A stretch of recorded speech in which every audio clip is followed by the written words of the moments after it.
നമ്മുടെ കടലുണ്ടി പാലത്തിൻ്റെ മുകളിൽ നിന്ന് വല വീശുന്ന ഒരു മനോഹരമായ കാഴ്ചയുണ്ട്. നിങ്ങൾ കാണാണ്ട് നോക്കിയാണ് കൊട്ട പോലെ പോയി വീഴുന്നത്.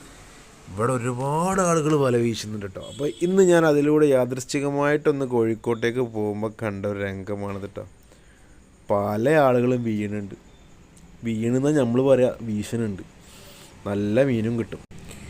അപ്പോൾ എനിക്ക് പറയാനുള്ളത്, ഇതിൻ്റെ മേലെ നിന്ന് വീഴുമ്പോൾ, അതായത് വീശുമ്പോൾ നന്നായിട്ട് പ്രാക്ടീസ് വേണം. ഇല്ലെന്നുണ്ടെങ്കിൽ നമ്മളടക്കം അങ്ങോട്ട് പോകും. കാരണം ഒരു വെയിറ്റാണ് നമ്മൾ താഴോട്ട് എറിയുന്നത്, അതിനൊരു കറക്റ്റ് ഉണ്ട്. പിന്നെ താഴെ ഒഴുക്കാണ്, ഈ ഒഴുക്കും ഇതൊക്കെ നിയന്ത്രിച്ചിട്ട് വേണം നമുക്ക് വല വീശാൻ. കണ്ടില്ലേ? പിന്നെ ആ വല പൊക്കി കയറ്റണം. കുറച്ചൊന്നുമല്ല റിസ്ക് കേട്ടോ. അപ്പോൾ നല്ല തയക്കവും മെഴുക്കവും ഉള്ള ആളുകൾ തന്നെയാണ് ഇവിടെ വന്നിട്ട് പാലത്തിന് മുകളിൽ നിന്ന് വീശുന്നത്. അതിന് പ്രത്യേക കഴിവാണ്. കണ്ടു നോക്കിയാണി അവർക്ക് കിട്ടിയ മീൻ നോക്കിയാണി. ഇതാണ് നമ്മളെ പുയ്ത്തി എന്ന് നമ്മളെ നാട്ടിൽ പറയും, മിക്ക സ്ഥലങ്ങളും നച്ചറാന്ന് പറയും. ഭയങ്കര ടേസ്റ്റാട്ടാ, അപാര ടേസ്റ്റ് മീൻ. ഈ മീൻ അധികം വലുപ്പം വെക്കൂല, ഇതിൻ്റെ മാക്സിമം വലുപ്പമാണിത്.